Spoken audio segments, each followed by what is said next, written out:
It all began in September 1989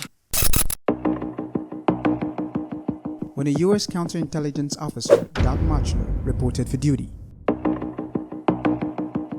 He was stationed at Fort Richardson, just outside Anchorage, Alaska. His primary job involved gathering and analyzing secret information to prevent dangerous threats, basically espionage and terrorism. Doug grew up in Ohio, so he knows that learning about Alaska's rough lands and wild areas would take a lot of studying. So he headed to the map room first. Alaska is a big place, almost 700,000 square miles, twice the size of Sweden. Doug spread out a few important maps across the giant table in the center of the room. He scanned the maps. They showed cities, rivers, lakes, abandoned mining towns, the normal stuffs. But then something caught his attention on the map of Denali National Park. There was a spot no larger than his thumb that was whited out. Doug grabbed the magnifying glass. It had no details. Approximately 60 miles west of Mount McKinley, a small zone was marked with a label, "This area not surveyed to date." Doug found this unusual. The whole state of Alaska had definitely been surveyed, every inch of it. How could they have missed this small patch? Something about it aroused his suspicion. He was a chief warrant officer in military intelligence. He assumed that if he needed to know, he'd know. Yet, something about that location haunted him, and 3 years later, he'd discover why. If you enjoy or are fascinated by the bizarre and unexplained events from our past to present, give this video a like, share your thoughts in the comment section, subscribe and hit the bell icon for more updates. Your support helps us grow and allows us to bring valuable entertainment to millions around the world. It was late May 1992 and Doug along with a few dozen off-duty soldiers were having a good time. Suddenly, someone hushed the group and turned up the TV. The local news was covering a story about an underground nuclear explosion in China. The blast was so powerful that it sent shockwaves through the Earth's crust all the way to Alaska. However, that wasn't the main story. When seismologists analyzed the data, they discovered the cross-section of a massive object, about 100 feet below the surface in central Alaska. It was a pyramid. A gigantic and enormous pyramid, taller than the Great Pyramid of Giza. It stood 550 feet from top to base. The news displayed the pyramid's location on a map. Doug wasn't certain, but he could swear it was right in the middle of the area labeled, "This area not surveyed to date." Baffled by this, he set his voice recorder to record the 11 o'clock news. He needed to be sure the late night news came in with more details about the pyramid, but there wasn't any. Doug called in a few news reporters he knew, but nobody had anything about it. The next day, using his military credentials, Doug visited the local news station to obtain the original broadcast. The station manager claimed there was no such story and had no idea what Doug was talking about, and returned to his office. Doug stood there for about a minute, confused. He knew for a fact that he saw the news and half a dozen other soldiers did as well. The station manager's strange behavior made Doug feel that something wasn't quite right. Of course, his visit was off the books. Doug really had no authority here. As he was about to exit the building, Doug heard a voice behind him. It was one of the junior reporters. The young man nervously signaled for Doug to come over, so he did. The young reporter was clearly frightened. He looked around and lowered his voice and said, "The story was true.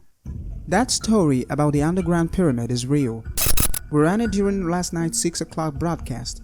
A few hours later, a couple of scary guys in suits came by the station and threatened my boss in his own office. Next thing I know, the story is pulled from the 11 o'clock lineup and all the tapes of the story were confiscated. It's all gone." After the suits left, the news director said we had to kill the story because it involved a Chinese nuclear test. It was a matter of national security.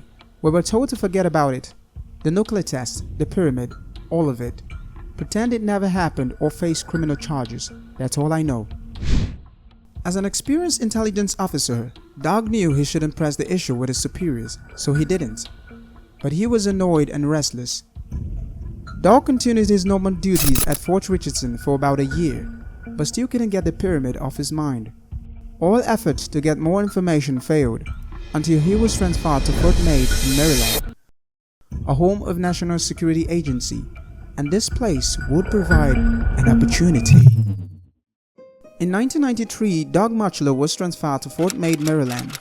Fort Meade is known for being the headquarters of the NSA.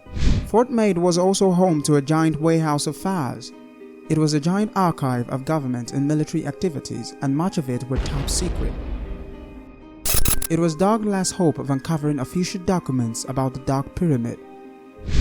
He introduced himself to the archivist and showed him his credentials. Doug asked if there were any files about archaeological sites or underground facilities in Alaska. He didn't say pyramid or anything like that. He kept his questions non-specific. The archivist didn't say much. He wrote down a precise location and handed Doug a slip of paper. It led to a room filled with Alaska files. Again, top secret. He found the Alaska files. He picked up a few and began to read. But before he could learn anything, and I had just sat down, and these two guys came. You can feel someone standing behind you. And these two goons go, "Hey, you don't have a need to know for that information." Dirk turned around utterly confused and asked what they meant. He was just looking at archaeological sites in Alaska. They said, "We know what you're looking for. You need to leave the building immediately." Doug left the warehouse, resumed his duties, and kept quiet. But after he resigned as a counterintelligence officer, he went public with his story. It turned out that not only is the pyramid real, the military knows exactly where it is. They also know what the pyramid is. How? Because they're the ones operating it. It's been theorized that the pyramids in Alaska, Egypt, Indonesia, and other places in the world all formed an ancient energy grid. They pulled electricity out of the zero-point field and transmit it across the planet, enough to power up a whole country. After World War II, Marty Johnson was recruited by Western Electric Manufacturing, also known as Bell Labs. As a Navy engineer during World War II, Marty Johnson has worked on his share of top-secret projects. So when offered the job at Bell Labs, Marty didn't need much convincing. He knew he'd be working on highly classified projects for the military. Marty always liked a challenge, and working on highly advanced tech was right up his alley. He was flown from Omaha to Alaska to join a group of other experts on boarding a white bus with blacked-out windows. He didn't tell his family where he was or what he was doing. After all, it was 1959. Marty felt he was helping invent the future. After a 6-hour bumpy ride, the bus finally stopped. Marty stepped out. The cold Alaska air rushed him like a punch in the face. Marty instantly became confused.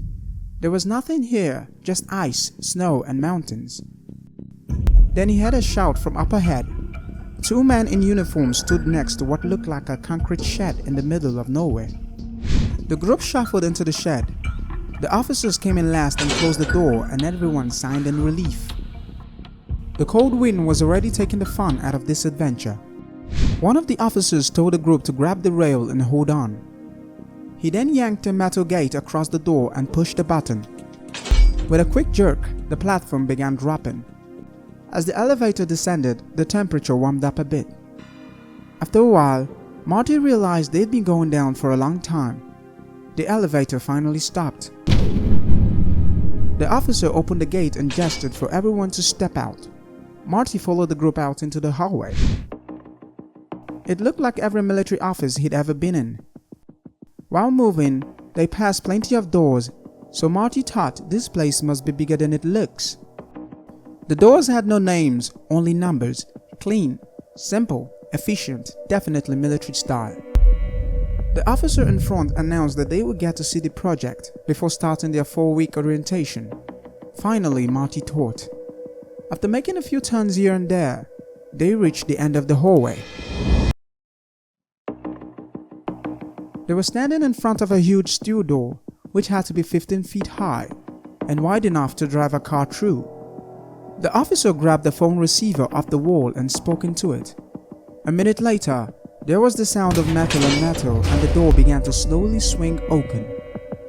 Not only was the door tall and wide, it was a foot thick. What could be in here that required such security measures like this?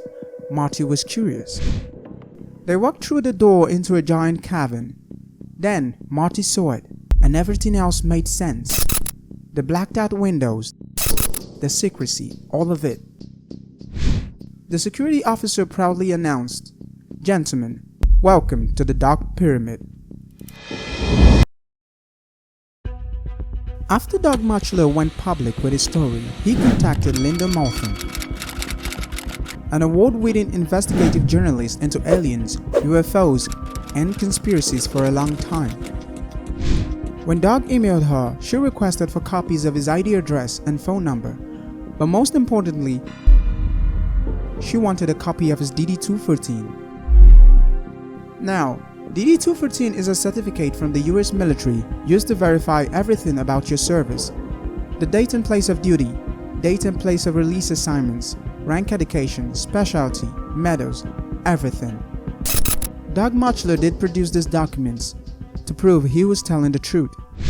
Once Linda made reports on the pyramid and brought it to public attention in July 2012, other people started coming forward with their own accounts about the Dark Pyramid. One of these reports came from the son of a former Western electric engineer who heard the story firsthand from his father, Marty Johnson. Another report came from the son of a retired teacher, Lee Pearson, whose encounter with the pyramid was solely based on the delivery with his pilot friend to a secret base near Denali Park. Lee Pearson believes his father's story. In fact, he thinks his father gave him enough information or coordinates to find the location of the Dark Pyramid. The coordinates, however, looks pretty close to the coordinates sent to Linda Moulton by another retired Navy officer. This is a preview of the location using Google Earth. I put a link to the coordinates in the description if you want to see for yourself. In May 2020, Nathan Campbell hiked to the specified coordinates. He hired a plane to fly him to Kerry Lake in Denali National Park, just a few miles away from the pyramid alleged location. He told the pilots to pick him up at the same location in 4 months, that would be during September. But after a few weeks, he stopped checking in. A search team found his campsite. His gear was still there, but no Nathan. He kept a diary. The last entry said, "Went to get water." Till today, he's never been found. Some rumors speculate that he was actually found, that he discovered the location of the Dark Pyramid and was deleted. For 20 years, the CIA operated Project Stargate. Stargate did a lot of different things, but their primary focus was remote viewing. Remote viewing is basically projecting your consciousness to any place on Earth. If you're curious about Stargate, there's a link in the description, but if you were a psych, you already knew that. One of the most talented remote viewers was Pat Price. Pat claims he was able to see an underground base hidden inside a mountain right in the middle of the Alaska Triangle. He said the base was operated by humans and aliens working together. During this time, Linda Moulton also found a witness who claimed to have remote viewed the Dark Pyramid. In her account, she first saw a small building. She went in, and then she saw an elevator that went hundreds of feet down. She followed it. Then she found herself in what looked like a military facility. There were labs, offices, kitchen, and sleeping areas. Then she saw a huge black wall. She pulled away a bit. It was the Dark Pyramid. There were lots of equipments, lights, people working. It was very busy. Finally, she found herself with a group of people being taken on a tour by the facility. She was stunned. The tour guide was not human. It was human-like, but definitely not human. Then she learned the true purpose of the Dark Pyramid. It is an energy device. It's a charging station for the UFOs. There have been over 6,500 UFO sightings in the Alaska Triangle. It's one of the most active UFO hotspots in the world. The aliens are using the pyramid for energy. That's why the military never got it to work, and they never will. The aliens in charge don't work for us. We work for them.